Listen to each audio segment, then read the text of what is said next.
Thanks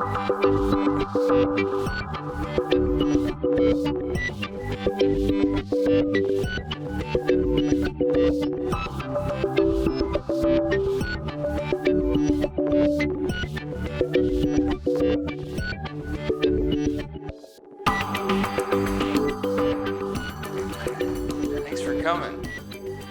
What did everybody think of the movie? All right.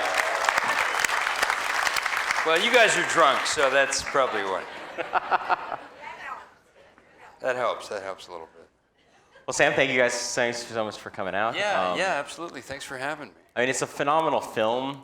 Thanks, man. And you know, one of those things that gets bandied about a lot is tour de force performances, which is one of those things that critics like to say and throw out there. But really, I mean, there's nobody in the movie but you, so that's a daunting task. Yeah. Thank you. This is an IPA. It's a local brewery. Which brewery is it? It's Funky Buddha's Hop Gut. Hop Gut. Yeah, nice. I mean, thank God for Duncan Jones. He really gave me a great part. My understanding is Duncan wrote the part for you. Yeah, we met. He offered me a part. He wanted me and this guy Justin Theroux, a friend of mine, to play these bad guys in this movie. And I said I didn't want to play any more bad guys. And he said, well, "What are you interested in?" We started talking about sci-fi, and then like a year later, I was on Frost Nixon. I got this script, and it was a sci-fi movie. We talked about blue-collar characters in sci-fi. Yeah, I think that's interesting. The movie does kind of have, and this is something we talked about earlier, it does have kind of this through line where it looks at, Alien and Silent Running. It kind of is that grittier version of space as opposed to the antiseptic version. Yeah. We were talking about working class characters in sci-fi. Like, in fact, one of the looks of the clones was Harry Dean Stanton. Yeah. In Alien. He had that Hawaiian shirt. Yeah. He stole that look. And the hat. Yeah, you can see it really with the trucker hat, I think. Yeah. We sort of stole that look from one of the clones.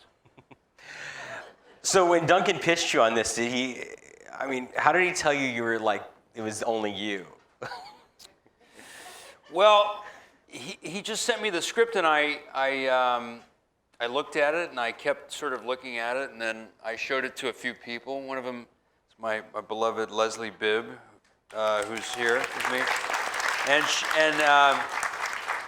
her and a couple of other people sort of said, "Yeah, you're crazy if you don't try to do this." And I was like, "Okay, all right." So basically, I was sort of challenged to do it, and I went into it. Yeah. So would you say that acting against yourself is more difficult than acting against other actors? Yeah, I mean, it's also great for if you're a control freak and you can sort of, control the scene. It's interesting to play both sides of a scene. It's a really fascinating thing because you go, oh, I know how this scene can work, and you can be alpha and beta in the scene. I mean, I literally kicked the shit out of myself in the movie. So the stunt guy and I literally switched parts, and I ended up kicking my own ass. And then getting my ass kicked by myself. So, the stunt guy had a green mask on his head, and then I did it, and it was like, it was surreal. It was really crazy. That's interesting, actually. That brings up kind of a point about the film.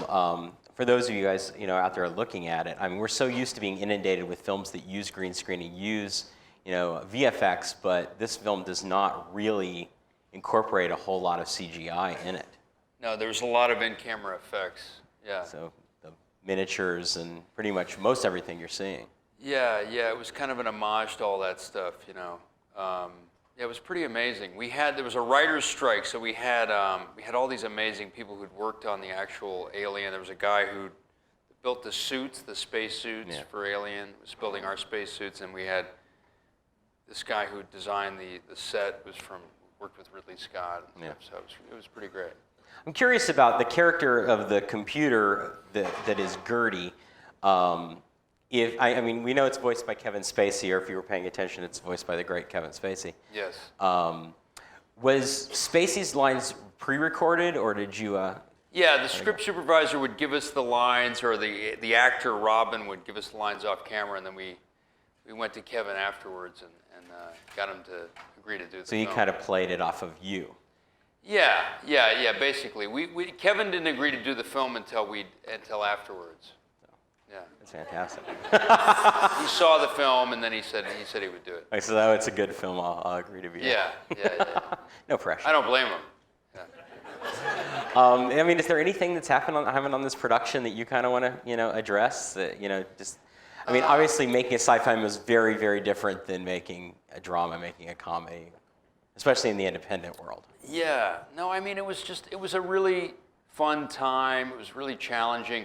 We watched, my acting coach told me to watch Midnight Cowboy, and I watched a lot of buddy movies, Yeah. And Dead Ringers, Jeremy Irons. Yeah. That's the best time I've seen that trick done, and so that was really helpful. Yeah, it's very seamlessly done. Yeah. You got to. There's definitely some scenes in the movie that you guys really do push it when you're stroking your own head and. Yeah, we stole that from Midnight Cowboy. We actually took that from when Joe Buck takes, he's kind of combing Ratso's hair, and Ratso's on the end, he's about to die, and so we stole that. We tried to recreate that. That's fantastic. I mean, there really is something about the movie, this kind of amazing character arc where, you start the movie and you think you're watching the first character, and then the second character arrives and you don't realize that, even though there's little clues, there's little tells in the movie. Yeah. This is the T-shirt that he's wearing at the beginning of the film. It says, "Wake me when it's quitting time." Yeah. And then, of course, every time the alarm clock goes off, it's the one and only. Yeah. So- Yeah. But I'm kind of curious, I mean, how you approached the varying characters of the two, the kind of hangdog, been there, done that, it's 3 years, I just want to go home. The new guy who wakes up and is clearly pretty pissed off about how the whole thing's going down. Yeah. Well, it's funny. Duncan and I were both in long-distance relationships at the time, and he had a girlfriend in Japan, and my girlfriend was in Los Angeles, and I was in London. And I remember reading the script. I had to go to this film festival in Greece, and it wasn't the Greece that we all think of like a beach. It was like really cloudy and foggy, and maybe you've been there. It's like the Seattle of Greece. Yeah, it was kind of the Seattle of Greece, and I remember talking to Leslie, and I dropped my cell phone in the toilet, and it was pretty much broken for a couple of days, and I remember feeling really kind of alien, like alone when I dropped that cell phone, and I was like, wow. It sort of got I was reading Moon at the time and thinking, and I couldn't talk to Leslie for a few days, and it was like really disconcerting. Yeah. And that was only like at a film festival where I could borrow a phone. Yeah. And, talk to whoever I wanted to. But like, imagine if you were on the moon. Yeah. Or on a space station on the moon, you couldn't talk to anybody. And it got my imagination, going a little bit. Like, it's so funny to think of, a cell phone is this thing that connects you, and there was a time when we didn't have cell phones, but it was really, I felt vulnerable for like, 12 hours or something, Yeah. And it was like, and it got my imagination going about the script, like what, God, I feel really alone here, I don't have any friends, and then, imagine if you were on the fucking moon. Yeah. I mean, No, I think it's really interesting. I mean, there is that construct of the film where theoretically the communication is broken down. So you're transmitting 100 messages to your wife back home, and you're getting mostly nothing in return. Out of that, and that does really kind of affect the character. Yeah, it's like those old Twilight Zone episodes. It really. That's what I always come back to. In fact, the inspiration I think was a Twilight Zone episode with Jack Warden. Oh yeah. Where he's on a planet with a robot. They give him this female robot, and it's a really great episode. And I think Moon was loosely based on that, and Silent Running, Bruce Dern. Absolutely. But that was one of the things that inspired it. Well, I'm sure that the audience is going to have a ton of Moon questions, but I figured that since we've got you situated here, we should talk about lots of things. My porn career? Yeah, well, Sure. We'll touch on that, no pun intended. No pun intended, exactly, yes. We need more alcohol right now.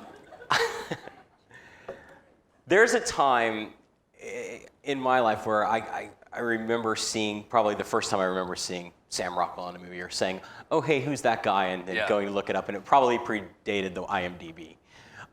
And then recognizing you from so many other films. But, we're talking about a career that's expanded almost 30 years now. And, an incredible number of films. So maybe tell us a little bit about getting started in the industry, and then we'll just jump onto movies. Well, it's really, it's surreal when you're at a festival and you're meeting these nice people, and, and you were, as you said, 30 or 25 years ago, bussing tables at a restaurant or delivering burritos on a bicycle or something, And it's studying acting somewhere and trying to,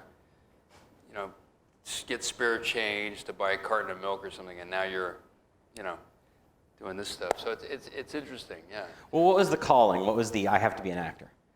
Well, I was 10 when I was a kid. I got into it because of my parents, and I was on stage when I was 10, so that started me off, and so it was kind of in the blood. Yeah. And then I took it for granted for a while, and then, belching beer. Popcorn, we had a lot of popcorn. I sort of took it for granted until I was about 24, and I studied with Bill Esper, and that's when I sort of had more of a reverence and respect for acting, and I felt that I should give it more respect. You started in San Francisco, and did you study in New York? I studied in New York. I went to a school of performing arts in San Francisco, and then I studied in New York for a while with William Esper, which is the same school that Leslie studied at, and we both coincidentally studied there. And I met my acting coach there, Terry Knickerbocker, and so that's kind of when it became more like, oh, this is more like training to be a samurai or something. It was like, this is like being a Jedi. Like Bill Esper he really infused this kind of like, you have to respect this. This is an art form, this is a craft, and you can't just like show up and like willy-nilly. This is a real thing, I think it's interesting. You worked in the independent scene, and I can't say it's the first film that I remember seeing you in, but it's definitely the first one when I saw you later and remembered things that kind of jumped out at me, and that was Tom DeCio's Box of Moonlight. Oh, yeah. Oh, thanks. Yeah, that was... this is the only guy who saw it. Right on. Thank you, I appreciate it. Yeah, no, that was a big break for me. Janet Maslin wrote an article, and that really kind of put me over the top for a while. I got a lot of jobs out of that. Yeah. I know I'm going to jump around a lot. Yeah. Jump around. But the reason I think about it is when I think of Box of Moonlight, there's an incredible through line of the character that exists in that movie to the way back, 2 years ago. Yeah. Sure. Thanks. Kind of not wanting to grow up and stuff like that. Yeah, it's a chatty, mouthy character that's just sort of But and that characters existed a lot, and I want to know kind of how much of that do you deal with script-wise? How much of it is that you just kind of getting to play a little bit? As far as picking stuff, or you mean? In terms of when you're in the character, you know what the character's going to do. Well, with Tom DiCillo's script and Nat and Jim, it was pretty much on the page, really. Yeah. There wasn't a lot of room for improv, but you didn't need to improv most of it. Wow, I'm kind of impressed. I figured at least a fair amount of way back was just you. No, most of it was scripted. Yeah, it was pretty much on the page. Fantastic. Well, there's some great lines in that. One of the ones that I know I mentioned to you earlier that I was going to totally call you out on this.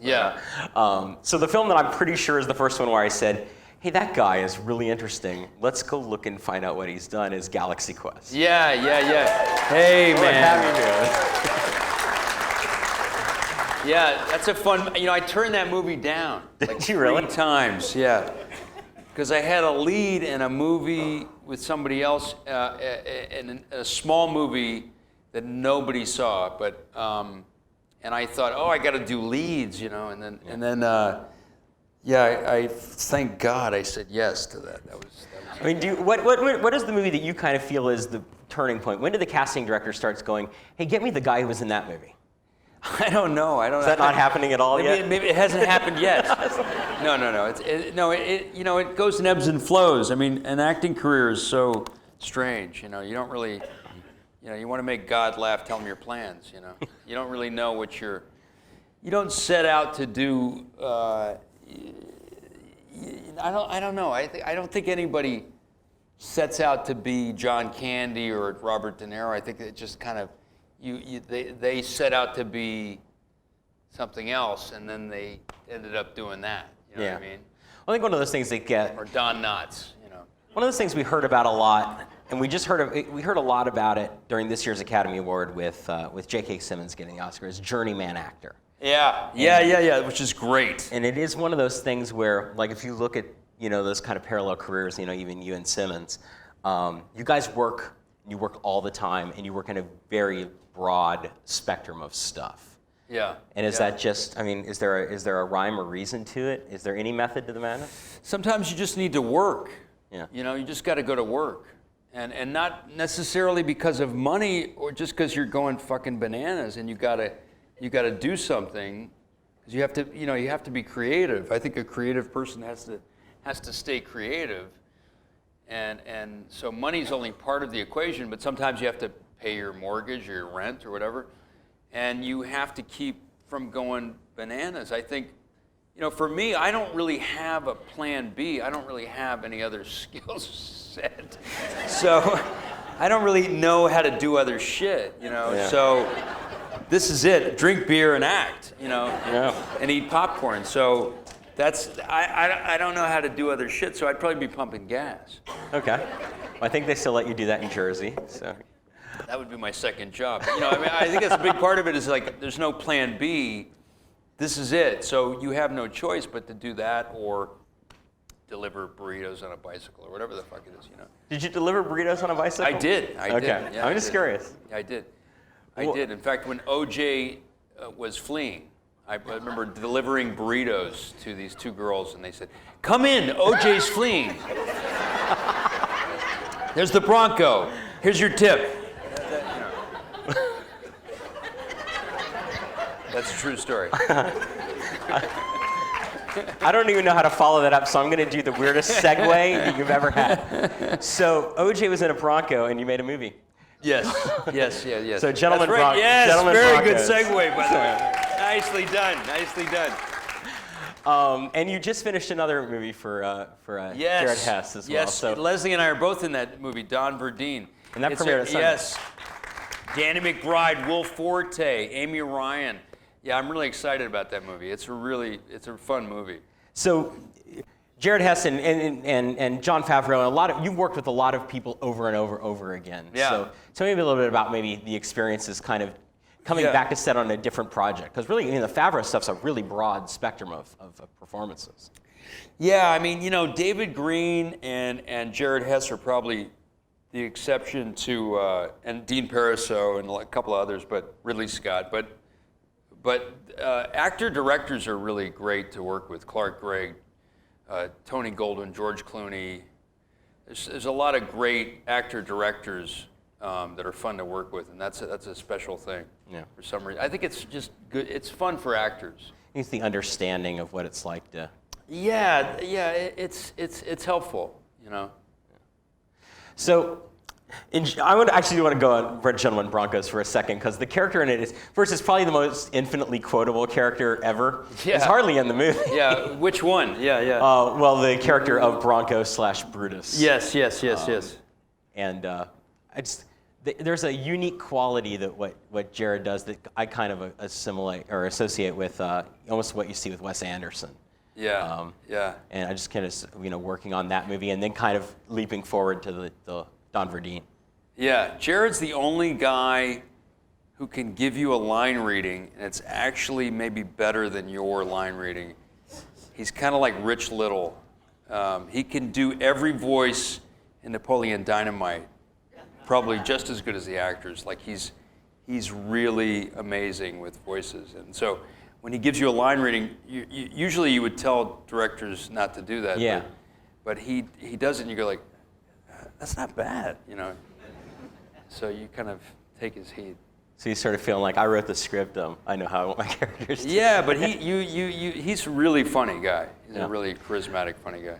That actually brings up something else because in that film you don't share any screen time with Flight of the Conchords. Oh yeah, Planet. we do in, but you in do Don in, Verdeen. in Yeah, Don Verdeen. Yeah, he's genius in Don Verdeen. And that's something I want to touch on too, because I know you do a lot of stage acting, and I know that you've done some stuff with the Slate guys as well. I mean, where years improv ago, does get a chance to kind of exist there. Sure, years ago. Yeah, those guys are hilarious. Stella. Yeah. Yeah, they're hilarious. Did you see Jermaine in the Shadows, the vampire? Oh movie? yeah, we just had it here in Unbelievable. for almost 3 weeks. Unbelievable movie. Unbelievable. It's very funny. So we should look forward to Don Verdeen, it's for sure. Yeah, Jermaine kills it. Yeah. Yeah. In the groups of directors you mentioned, one of them was George Clooney, and you did appear in Confessions of a Dangerous Mind, which is probably one of your more quote-unquote schizophrenic roles, I guess. Yeah. I mean, that was an amazing experience. I mean, we really we had a great time on that. I mean, we worked hard, we played hard. It was a lot of fun. It was a lot of fun. I mean, how do you approach what is essentially in that movie? It's a true story. You know what I mean? Yeah. I mean, how I'm just. When George comes up to you and he says, "Here, you're going to play this guy," and it's like almost 90% bullshit, probably. You know, how do you go and you know, zone in and laser in on that? Yeah, I mean, I hung out with Chuck a lot, so I had to take everything verbatim. You know, I had to kind of like. There was no room for thinking of it as nonsense. You know, I filmed him. I hung out with him. I almost lived with him for a while. Oh wow. I mean, we hung out a lot. I mean, I had him tape my lines. You know. And so I wanted it to be gospel, you know, but I watched a lot of Gong shows, you know. But yeah, that was fun. I think that there's a lot of interesting stuff that is done in that movie. The way that it's shot, the way that you guys kind of play the build, you know, the arc of his character is really nuts. Yeah. Well, Charlie Kaufman wrote a great script. I mean, he wrote an amazing script, and George killed it. You know, George really did an amazing job with it. No, it was a great experience. It was an amazing experience. One of the other movies that I know I was talking about earlier, and you know, hopefully you guys have seen it, or if you haven't seen it, you guys need to go see it, is Laggies that came out last year. Man, thanks for saying that, because not a lot of people saw it. I'm really proud of that film. I really had a good time working on it. I think there's something about the character that you play in that movie and way back, and it does exist kind of in a lot of your characters, this underlying sense of, you know, cynicism, not really cynicism, but kind of a sadness and sarcasm that kind of plays there. And Yeah. there's really nobody that does it better. I mean, this is just me giving you accolades. Right? Thanks, man. Thanks for saying that. Yeah. No, I mean, I'm stealing a lot from Bill Murray in both of those films, I think. You know, there's a lot of like Bill Murray influence. I mean, quite seriously, there's a lot of like thievery going on. You know, I mean, Bill Murray really, I think, influences those characters especially. Yeah. Who influences you as an actor? I mean, who do you look out there at in history or today that? Oh, there's so many great. You know, I love this Chris Pratt guy now. You know, this guy is fucking great. I mean, he's awesome. Guardians of the Galaxy. I mean, there's a lot of great. Tom Hardy. There's a lot of great actors now. Bill Murray, Richard Pryor, Robert De Niro, Jon Voight, Dustin Hoffman, all the usual. Yeah. You know. Gene Hackman, I mean, you know, Dustin Hoffman, I mean, Al Pacino, you know, all the usual sort of 70 icon characters. Yeah, kind of coming up and seeing them all go, and then, of course, most of them studied in New York Wilder. as well. What's that? I mean, obviously, most of your 70s actors studied in New York. And Yeah, they were all theater actors, you know. And you do theater a lot as well. Yeah, sure. I've been doing theater since I was 10. So what takes you to the theater?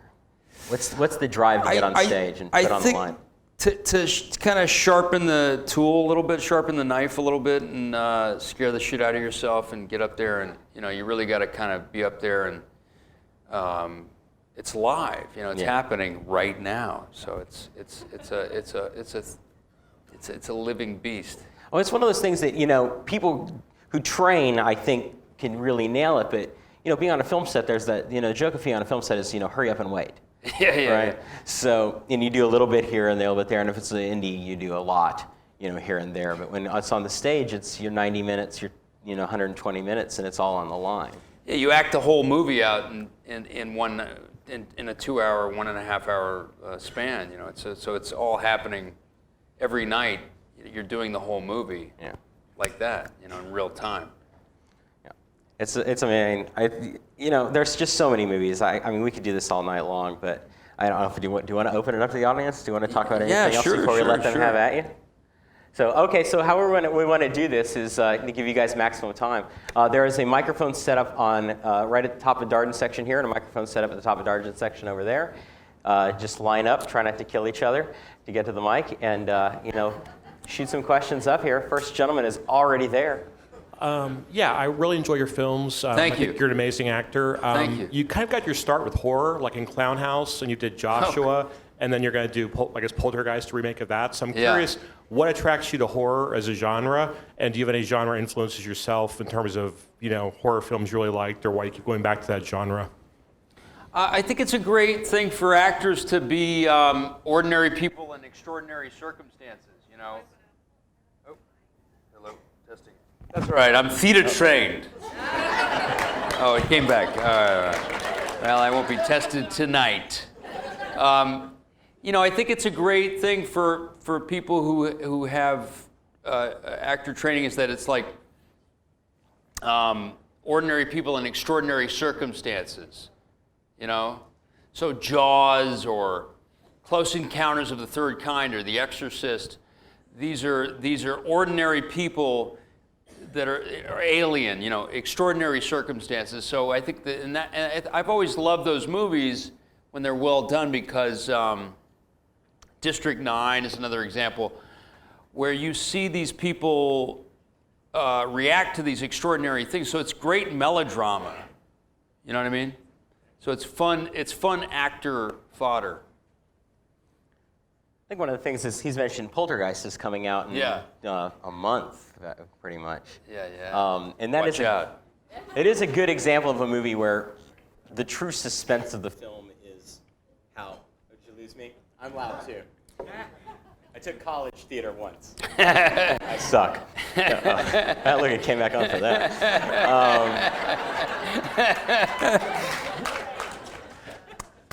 The horror in Poltergeist really is that you feel for the family. Yeah, definitely. I mean, it's essentially a child abduction film with some ghosts, But that's what the first film was, and it's a great film. It's about family, and it's about that union and how they all stand together, Yeah. But it brings the kind of soul to the movie. Otherwise, it's just a scare. It's just it's jump scares. Exactly. That's why you care about them, I think. Absolutely. I guess we'll pop sides. So on this side. Okay, so thank you, Tim, because I had like 3 questions and you asked 2 of them, and I love you for it. Oh, you're welcome. You're welcome. So I did have a question about Jermaine Clement. He's been saying in a few interviews how he loved being your sidekick, because we haven't gotten to see Don Verdeen yet, so I'm pretty excited to see that. But he wants Testing. to. Is this on? Yes, I'm sorry. I'm his sidekick, for sure. Say that again. I'm his sidekick. Oh, he would love to hear that. So he's been like saying to other people, like fans and things, to spread the word that he wants to be in like every movie that you're in is his sidekick. Oh man, vice versa. Yeah, he's awesome. Wow, very cool. He's awesome. Yeah. I actually wanted to ask. This is just personally my opinion. I wanted to ask, would you ever be interested in working with like Clement and McKenzie or Watiti, because they keep doing projects always together, and that would be cool. Yeah, absolutely. In fact, I might work with that director. Yeah. Taika Waititi? Awesome. Yeah, he's awesome. He did Eagle versus Rock in the Vampire Shadow movie. Yeah, he's awesome. I don't know why I can't say that title. What We Do in the Shadows. Yeah. Gentleman here in the blue on Sam, I'm so sorry, but I'm going to sound like a film geek right now. Well, that's all right. I'm a film geek. That's fine. Well, I think all of us in this room love film, and like most film people, we love to say quotes from movies to each other. Yeah. We even have them on the back of the server's shirts here. And one of the things I realized, the AFI has a list of 100 top quotes, starting with "Frankly, my dear," and "I'm going to make an offer you can't refuse." Yeah. In my family, the one film line we quote more than any other is one of yours. That's awesome. Do you know which one it might be? No pressure. I can guess, but what is it? Can I hear your guesses first? Is it That's Not Right? Yes, it is. That is the one I use too. That's unbelievable. That's funny. That's actually funny. the one I use. That's funny. I guessed that. That's awesome. The lady with the That's awesome. incredible. That's unbelievable because I actually made the same joke. It's unbelievable that earlier. I guessed it. That's Pretty good. The hat. Bend the mic down. There we go. Okay. It pivots. It's I've watched several of your movies and very much enjoyed them. I Thank you. appreciate your acting very much. Thank you. I noticed a common trend in several of your movies. Yeah. You seem to dance in a lot of them. Oh, Is boy. this something that you Shameless. worked into things? You know- Did the directors do that? Was that kind of No, I'm just a shameless dancing whore. And my girlfriend gives me a hard time about it, actually. But it's kind of an homage to Chris Walken because he dances in a lot of films. But no, I need to stop dancing. In fact, I made a stand. No, don't stop. Don't no, stop. I mean, well, I'm getting older, but some characters shouldn't be good dancers or bad dancers. They should just not dance. But thank you for saying that. Yeah. Well, thank you. I feel like we should have walked into Katrina and the Waves. Like they should have totally run some, like walking on sunshine for us on camera. A gentleman on this side. Yes. Hi, Sam. It's great to talk to you. I'm curious as to whether or not you've ever kept any souvenirs from any of the sets you've worked on. Yeah, I did. And okay. I had a great coffee cup from Galaxy Quest, and it got stolen. Oh. I think it might have I've been on the set of Moon, actually, or somewhere. It got stolen. It had Sigourney Weaver and Alan Rickman. Yeah. It was a great, to-go coffee cup, Oh, that's a shame. Yeah. I've had a couple of. I still have the sunglasses from Galaxy. A couple of things. Yeah. Yeah, they're fun. It's fun to steal props. This is probably all wardrobe. I think we're gonna get you a handheld, since we Okay. keep.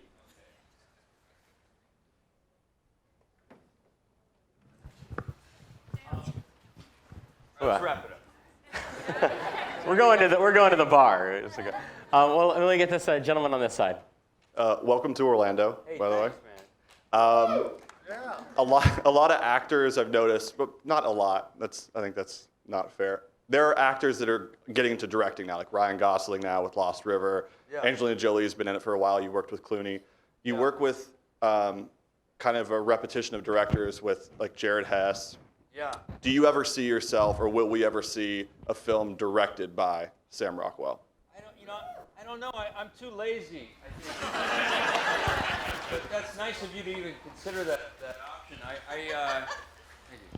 Thank you. No, I think it's a lot of multitasking, and I kind of have to stick to one thing. But there are people who are suited to that, and maybe someday you never know if it's the right thing. But yeah, right now, no.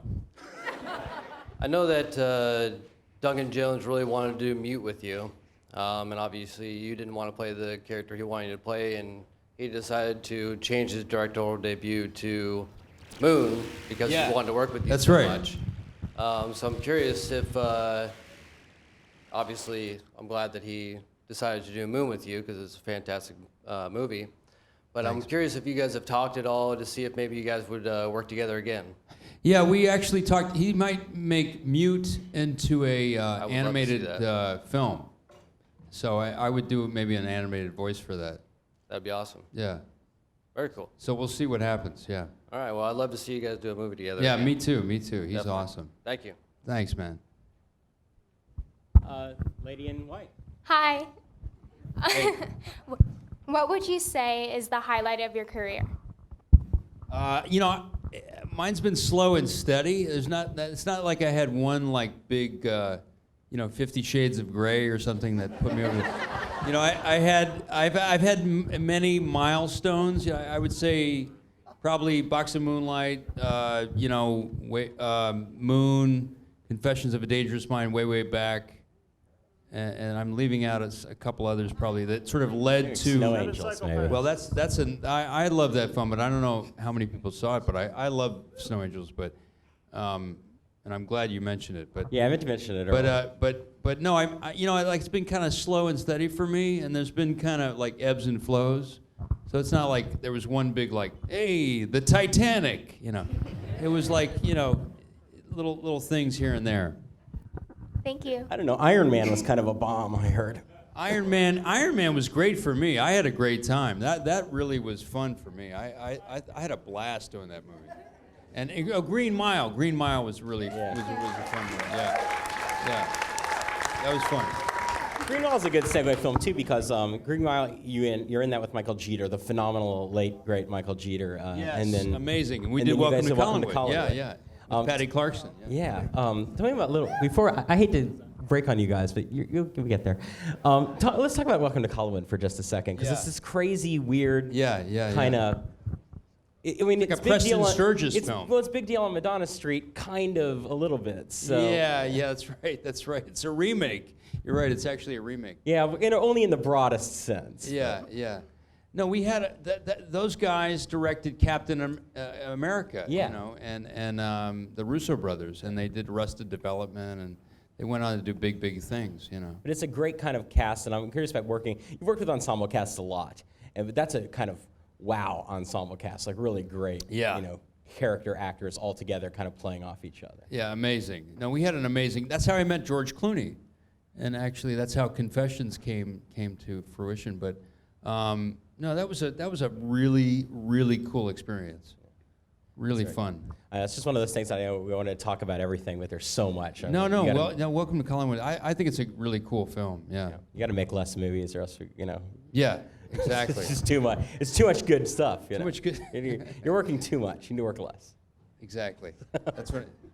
All right, Lady in Black. Before I ask my question, I have to tell you that every time I hear that song Simon Says from Charlie's Angels, I do your dance. Every time. Simon The Says? Intro, dun, dun, dun, dun, that thing. Always. I have to do it. But anyway, my question is, my husband and I think you're the most underrated actor in Hollywood. Thank you. Our absolute favorite. Sure. And between Conviction, way back, Seven Psychopaths, Moon, is it that you haven't been nominated for the Golden Globe and Oscar because of your lack of campaigning, or because the Hollywood Foreign Press and the Academy are just, the moments? It's really a fucking tragedy. You should have been nominated a bunch of times already. Bunch of times. What's that? You should have been nominated a bunch of times. It's Thanks, a man. tragedy. Thanks a lot, man. That's very nice of you guys to say.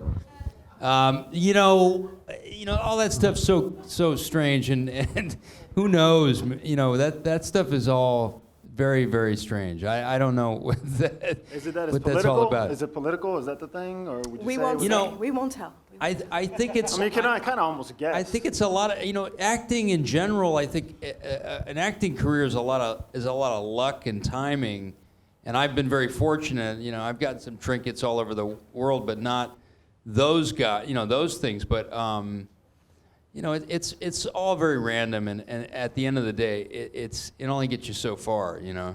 It kind of.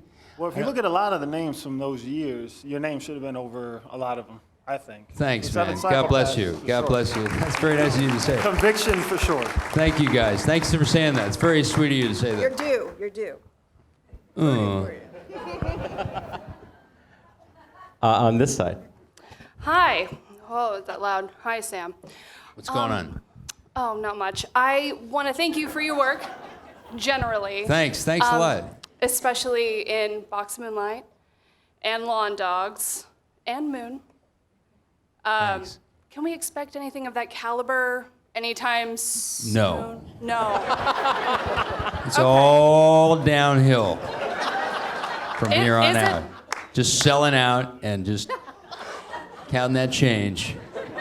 So we're good for what we Yeah, got that's so it. far? No more artistic integrity for the Well- rest of my life. We appreciate it. What's that? What's We that? appreciate it. Thank you. I appreciate you. Thank you very Thank much. you. Thank you. Thanks. That's very nice of you to say. Thank you.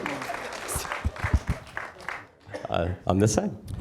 First of all, thanks for hanging with us here in Orlando. Absolutely, Appreciate it again. man. It's a blast. Yeah. I'm wasted. At one time, Duncan Jones had talked about making several different movies set Yeah. in this world of Moon. I think one of them was actually a direct sequel or somehow related to the Sam Bell character. Anything you can tell us about his plans or your plans to maybe... You know, I think he was going to do a little homage in one of his films, but just make it like a scene that had the Sams maybe in a room together, but like it was in another movie, you know. So it was just like a little hint, you know. Gotcha. That brings up a sequel I'm going to ask you about. Yeah. I know that Dean has been talking about the idea of doing a Galaxy Quest 2. Yeah, there might have been a script circulating, but I don't know what happened with that. I would do it in a second, but I don't know if that's really, I don't know what's happening with that. Okay. Well, I was just curious. I mean, I know it's been touched on in the past, and I think that they went to Sigourney, and she said, yeah, she'd be down for it. And Yeah, I think we'd all be down for it. so, Yeah. well, we put that out there right I now. want more scenes with Tony Shalhoub, for sure. I didn't have enough scenes with Tony Shalhoub. Adam. Hey, Sam. Hey, what's going on? So I'm gonna kind of put you on the spot. If you were hosting a dinner for 5, and you could have 4 famous people, guests, living or alive, who would you have at your dinner? Living or alive is the same thing. I know. Thank you.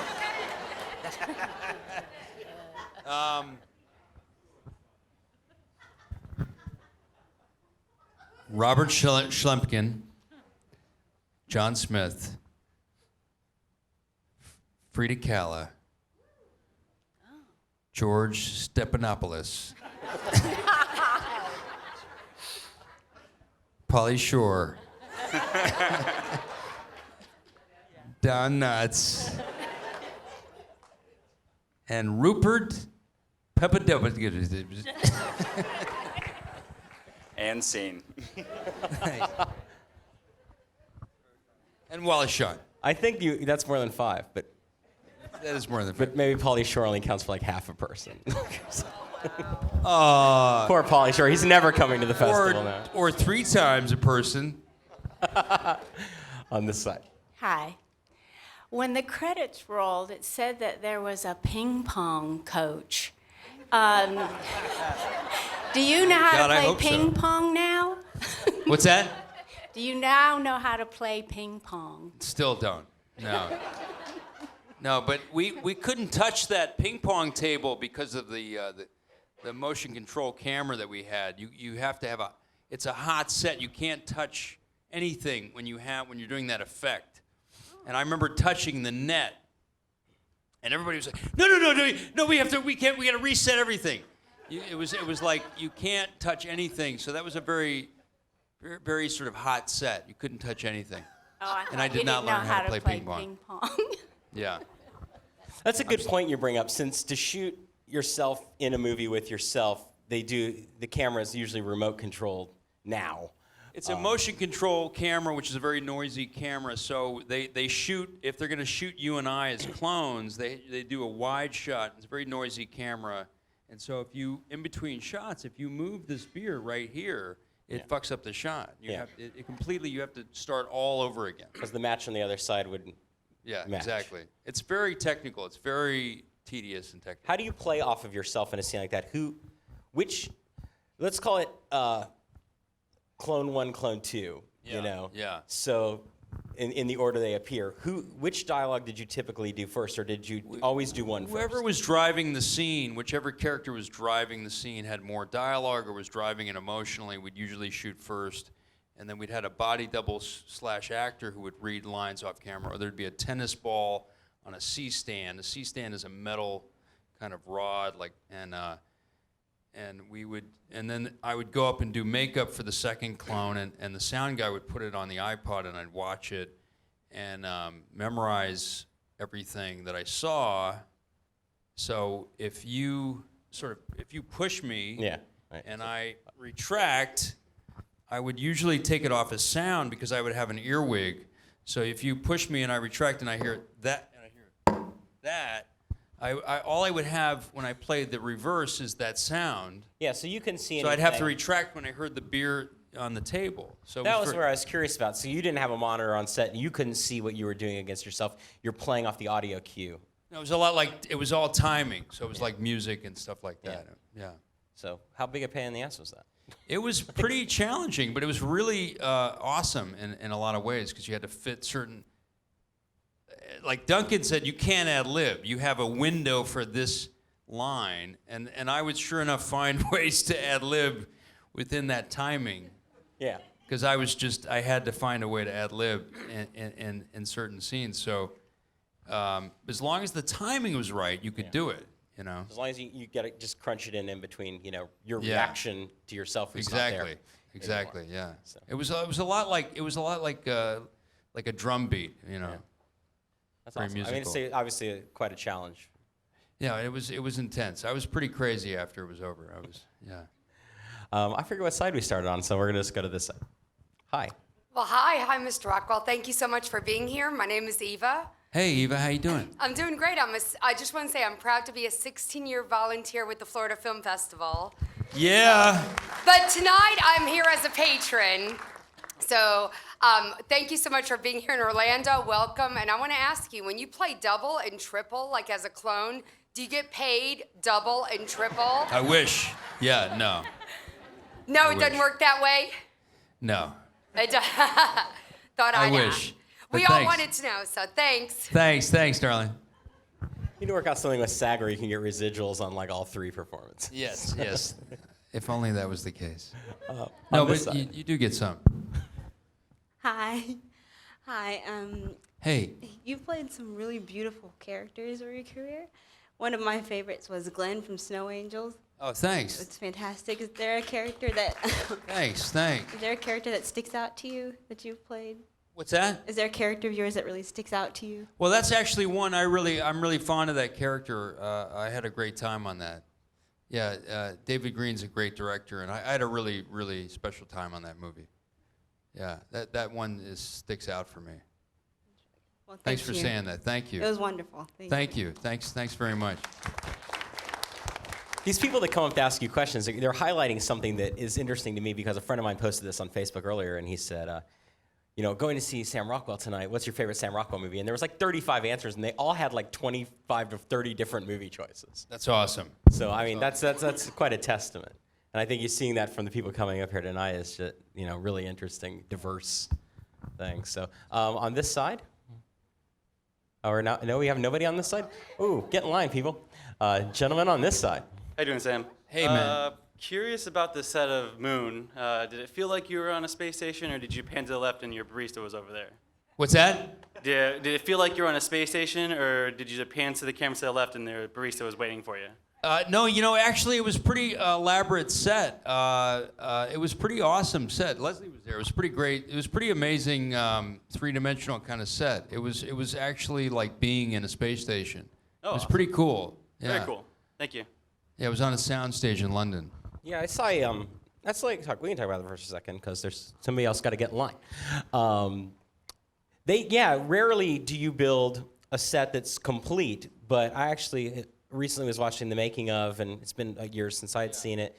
And Duncan and the guys in the production design, they did build more or less the space station. Yeah, they did. They really did. So, and then he mentioned the inability to get angles he wanted because he put 4 walls up Yeah, and a ceiling. That's right.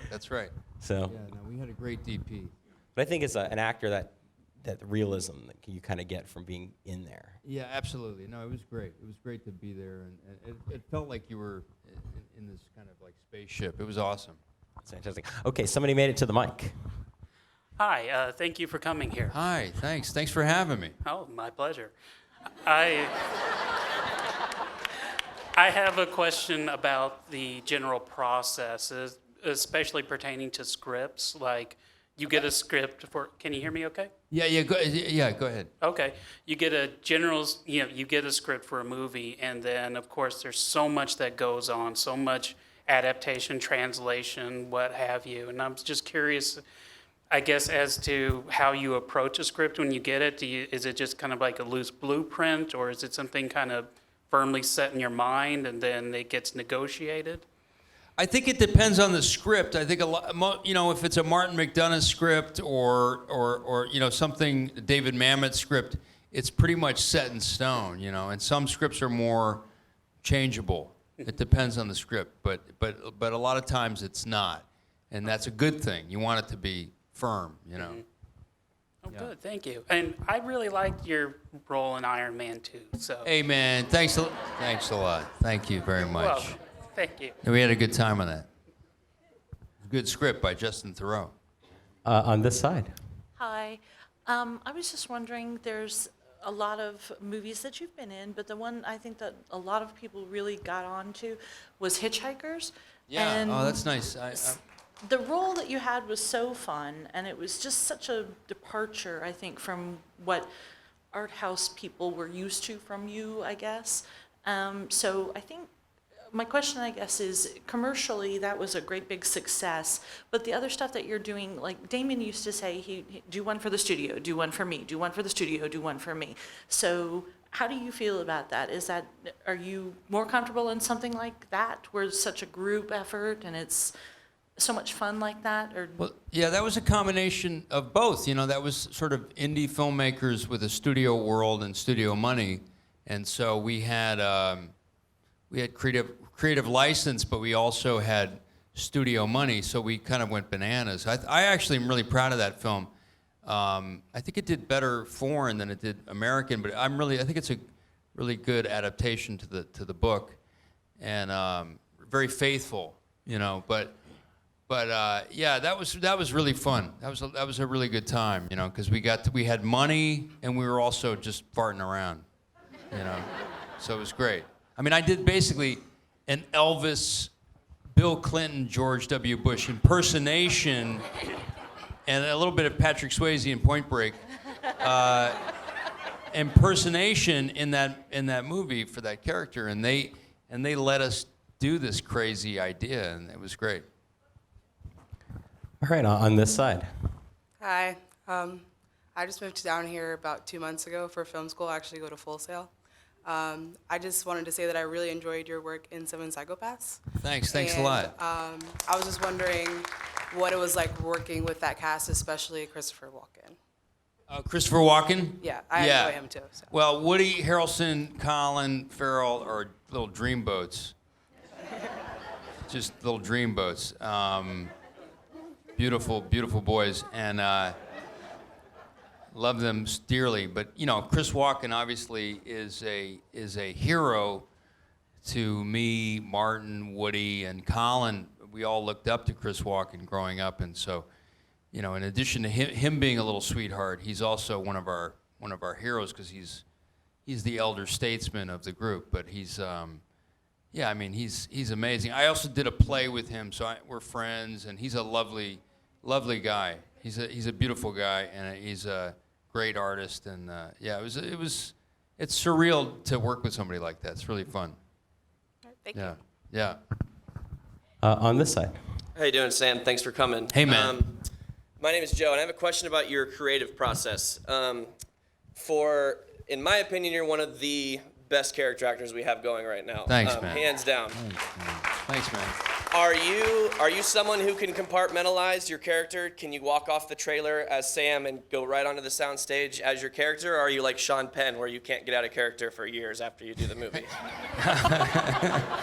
I think it depends on the scene and the character. I think it depends on what the scene is that day. If it's a really intense scene, and it depends on the character.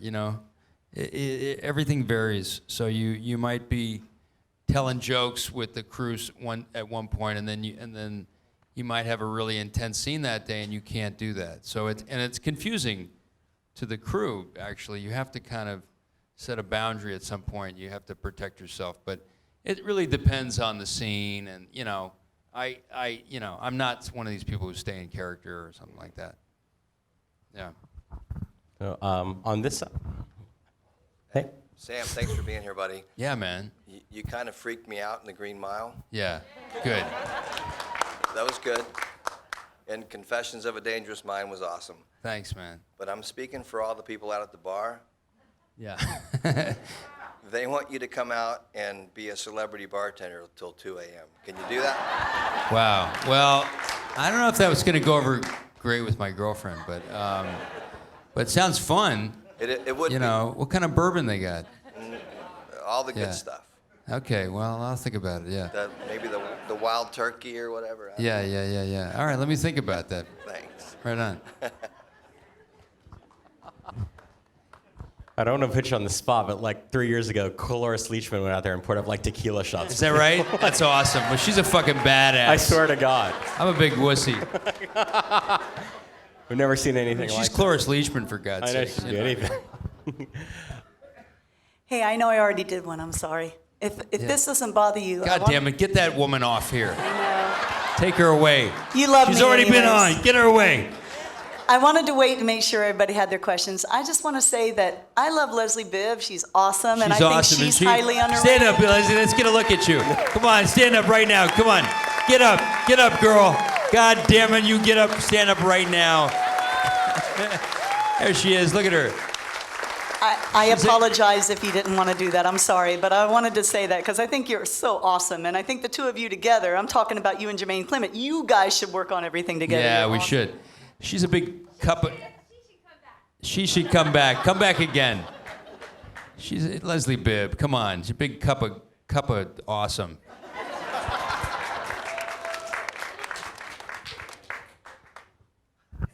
Funny and sexy, that Leslie Bibb. Gentleman on this side. Hi, Sam. Speaking about Iron Man, where you play Justin Hammer, you came back and play him again in I'll Hand the King. What's that? Say again? You came back and play him again. Yes, there was a short film. Yes, Yes, short that's film. right, with Ben Kingsley. That's right. Can we expect that you come back to play Justin Hammer again? You know, got to call the director of the Avengers and ask him. Okay. I'm waiting for that call. Okay. Thank you. So you guys got Joss Whedon's cell phone number. This is your time. Still waiting by my phone, Josh. Can I get Joss Whedon's cell phone number? No. Okay. Not from me. Not from you. I really enjoyed one of your more recent movies, The Way, Way Back. Oh, thank you. Thanks for saying that. It was really, really good. And I think it's very different than other things that you've done, and I was just curious to see why you picked that script or what drew you to that movie.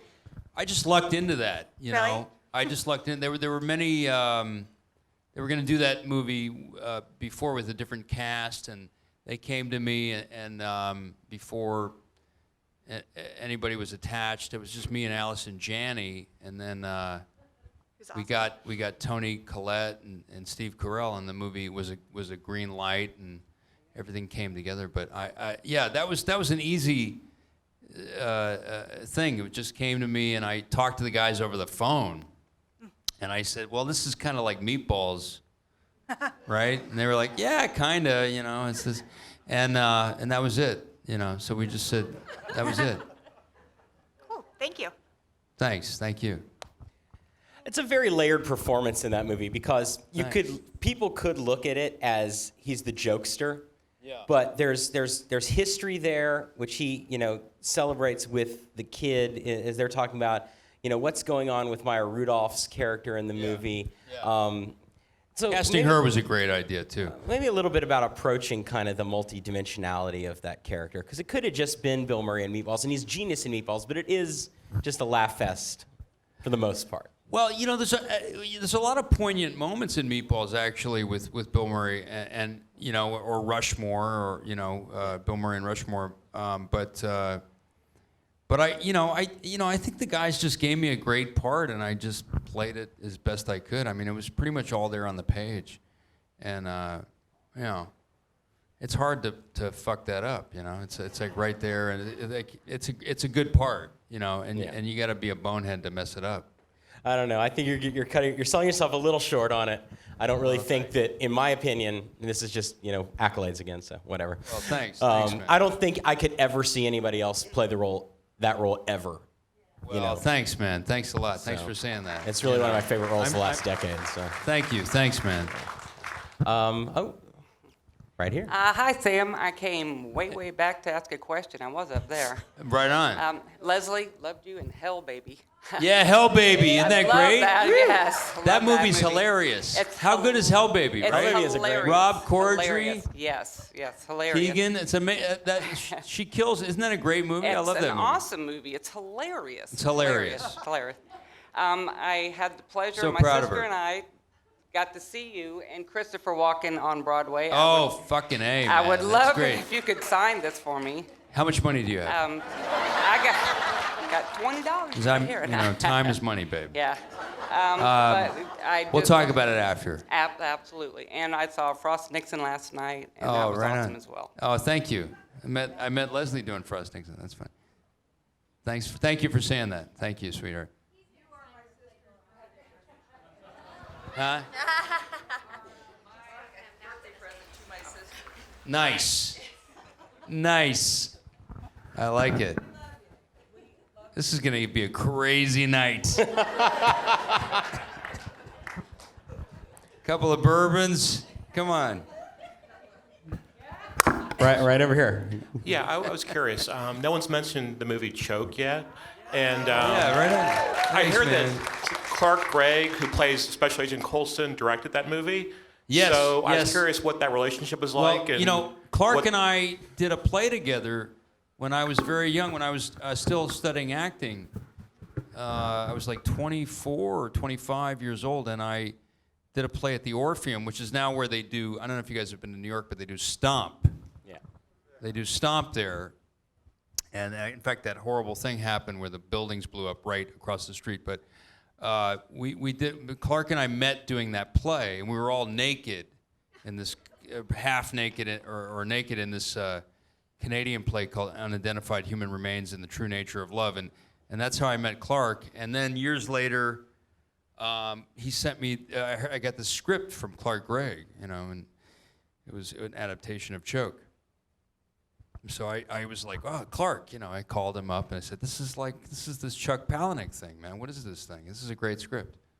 And so we talked, and he's an actor, so that was another sort of great actor-director experience, All right, do we have another question out there? Okay, well, let me think of something to ask you. What do you want to talk about? What haven't we talked about? What do you got coming up besides Poltergeist? Well, we got Don Verdeen. And there's a movie with Anna Kendrick, Mr. Right. That's I think could be fun. Yeah. So there's some good stuff. So what's Mr. Right about? Because that's actually one I haven't heard of.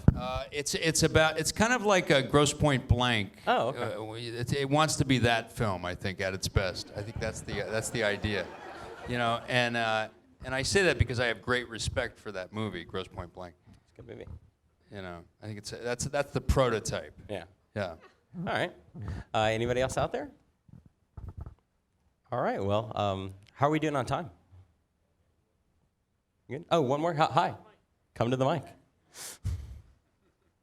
So first off, Robin's big date, fantastic. Robin's big date. Yeah. I wanted to mention that, but I was curious as to why you weren't in the sequel to that, but Yeah. Leslie was. That's right. Leslie was. Yeah. Leslie, I was doing Cowboys and Aliens, and so I couldn't do it. And so Leslie still did it, and Jason Sudeikis, who's awesome, Oh, yeah, definitely. played the role. And so it was just a scheduling thing. Okay. Because I was supposed to do it. Cool. Yeah. But Jason was awesome in it. Yeah. All right. Anybody else for questions? Oh, hi.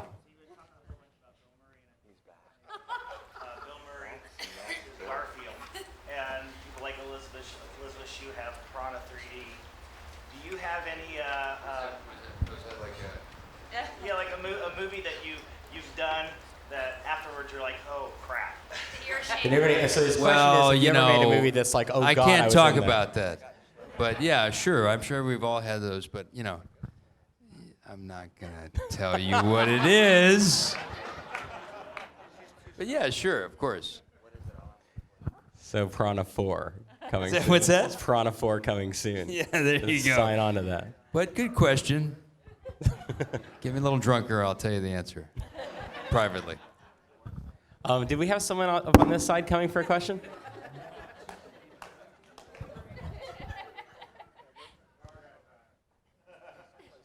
Oh, yes. Hi. Hi. I wanted to ask, seeking from my earlier question, would you dance for us?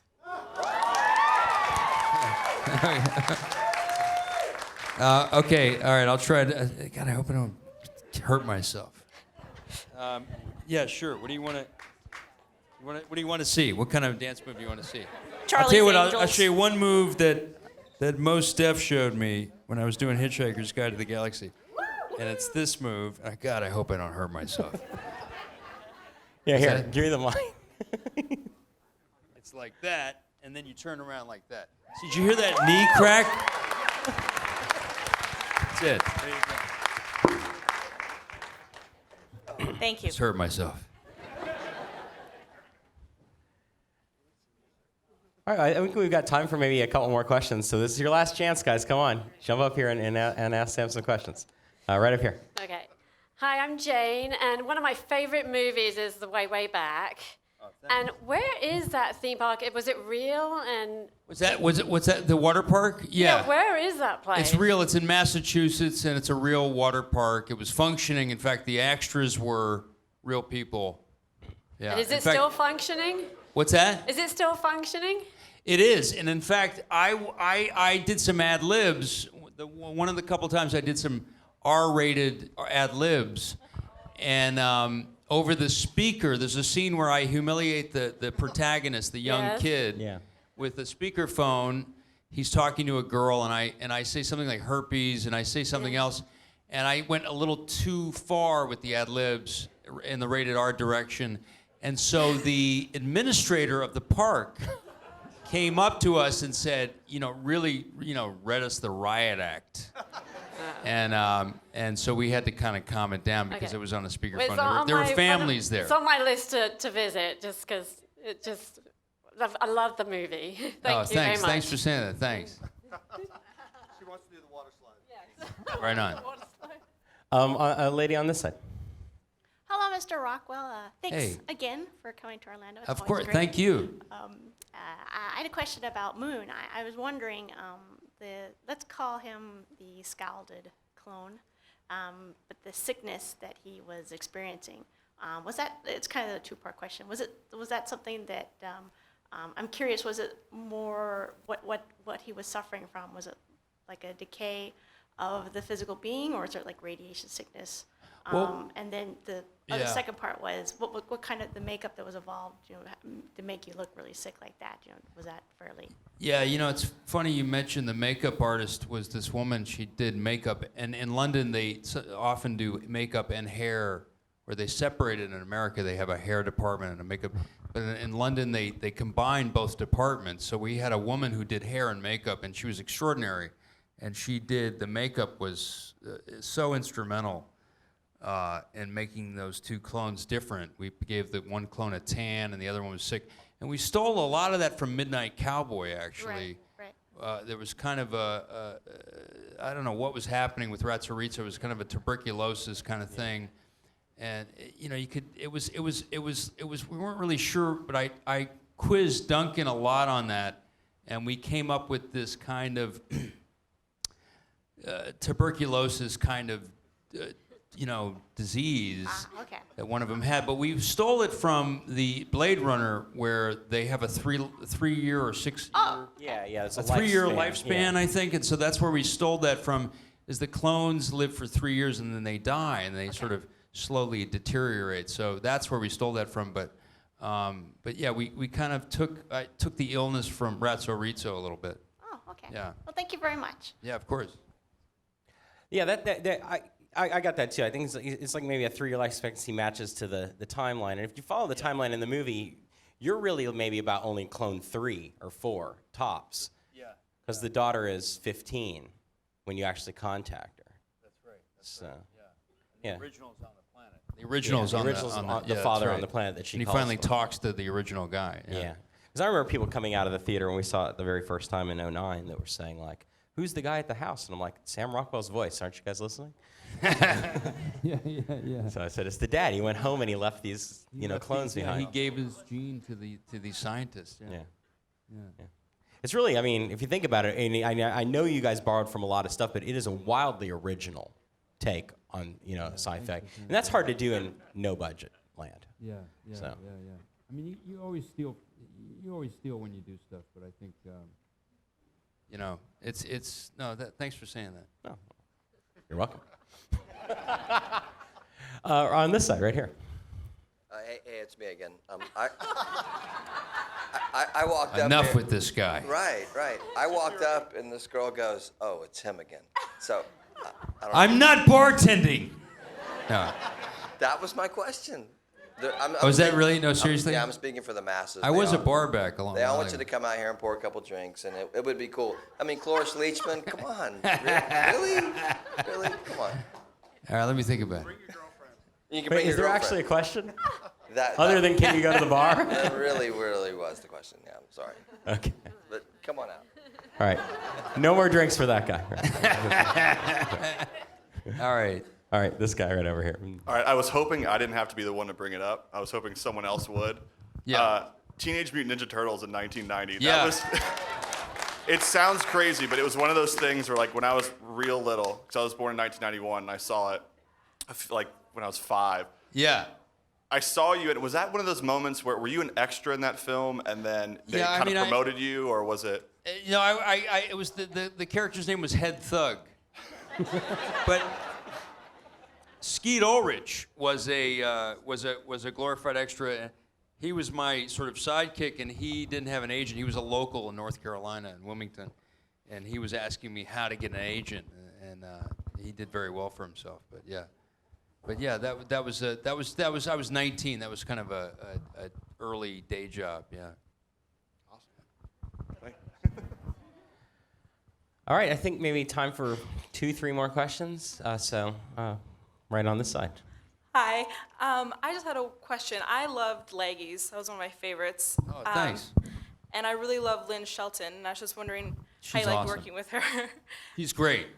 And also, really, really great. I'm from Seattle, and I just wanted to know, how did you like filming in Seattle? Seattle's great, man. Has great seafood, microbreweries, and coffee. Great coffee. No, I had a great, it's beautiful weather. I'm from San Francisco, so the weather's great. And Lynn Shelton's a great director. Really, really awesome. Yeah. Thank you. Thanks. Laggies continues the your history of having incredibly great lines in films, and I think my favorite one in Laggies is when you're kissing Keira Knightley against the wall outside, and you tell her to, you give them the line. She's wearing my daughter's T-shirt or something. I say that's really creepy. Or, Yeah, it's like, can you please take off my daughter's T-shirt? It's creepy. It's a funny. Like, It's a funny. It's an amazing moment in a movie that's full of a lot of really interesting, especially if you're someone who never grew up a little bit, Yeah, sure. It's a very middle-aged moment for myself, playing the father of a 16-year-old or whatever. Yeah. 17-year-old. It's pretty funny. On this side. Hey, Sam, it's me again. I was wondering who's your favorite. Wow, damn, this guy's sitting down and everything. He's like, chill. You're comfortable, right? I want to be comfortable too. Now, who's your favorite character in a movie? For example, The Butcher, Gangs of New York, Christy Brown, Daniel Day-Lewis. What character? It could be any actor. Oh, in movies? Yeah, like if you had to pick I mean, one. I guess Travis Bickle and Taxi Driver's a fun one. That's a good one, and there's a lot. There's a lot of great. Of course. McMurphy. What's your favorite Daniel Day-Lewis? What's that? Daniel Day-Lewis performance. What's your favorite one? Probably My Left Foot. I mean, that's a pretty good one. I was online and I saw you in an interview saying how you saw him in New York, and the Yeah. lady at the place was trying to say you were in Charlie's Angels. And Yeah, you were yeah. like, no, that's Daniel Day-Lewis. He had a mohawk or something like that. That's right. He had a mohawk or something, and That must have been awesome. You're like, you don't recognize this guy, but you recognize me. Yeah, that was pretty surreal. Yeah, because he really goes under the radar. That guy. Yeah. Yeah, definitely. And another question was, what was it like Yeah, I'm comfortable now. What was it like, having your girlfriend on the set with Robert Downey and you? Is that uncomfortable?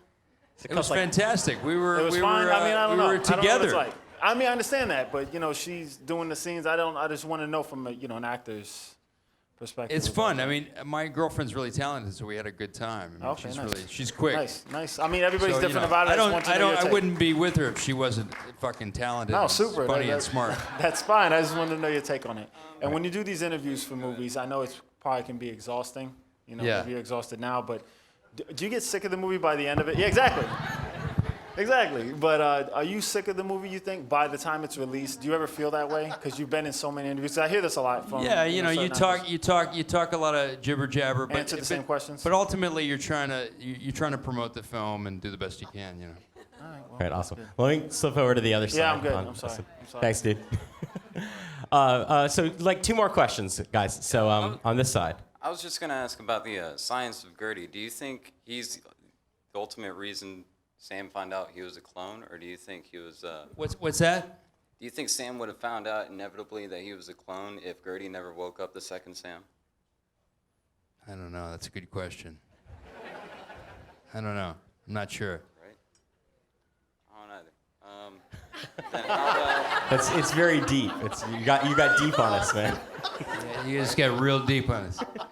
Well, I've always wondered about the science of movies and how actors approach the science of like the technology that the movie's presenting, like with Alien, the giant Nostromo. Would that actually have flown? No, to be honest with you, I was still trying to figure out the plot till the end of the shoot.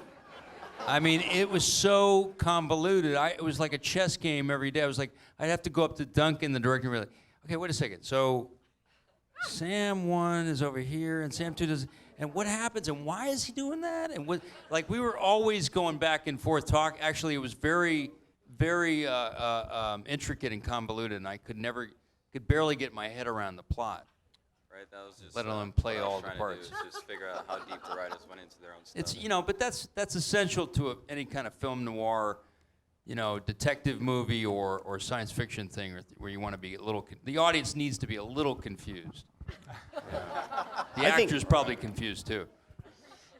I think it's something interesting that happens in Moon that subverts the genre, which is that in a sci-fi movie, the talking computer with the super chill voice is always going to be Hal, and it's always going to be it's always the computer that's psycho, but Gertie is really a catalyst for everything that happens in the movie. Yeah. And resolves all the That's right. A great you amount think of he's the going to be issues. the bad guy and he's the nice guy, Yeah. but with Hal it's the reverse. Yeah. Yeah. I think that's a really interesting thing that this movie does that's also original, which is it takes something that seems so obvious. Yeah. And then makes the That was you a know, red herring, so to speak. Yeah. Yeah. We took the 2001 thing. And Okay. turned it around. So this will be our final question for the evening. Okay, thank you. No pressure. Yeah. Well, better be fucking good. All right.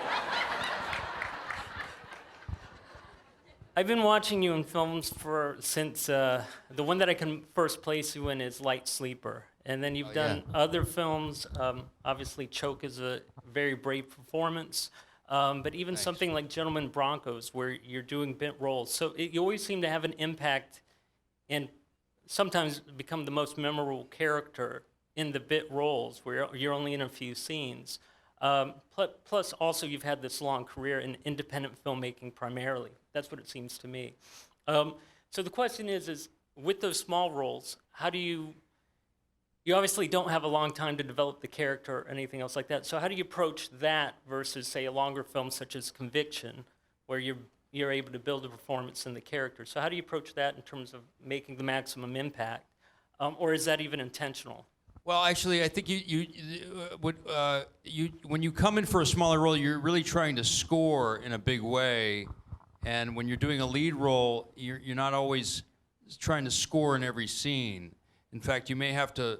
And this is something that Clooney taught me: is that you may have to lose a couple of scenes in the beginning or the middle in order to win a scene at the end of the arc of the character, and that's something that takes years of experience to learn how to arc a lead character, whereas when you do supporting roles, you're coming in and you're flashing, hopefully not too much. The other thing Clooney told me is if you're playing the pizza man, you don't come in and go, you got one line and you go, here's your pepperoni pizza. You don't go, here's your pepperoni pizza.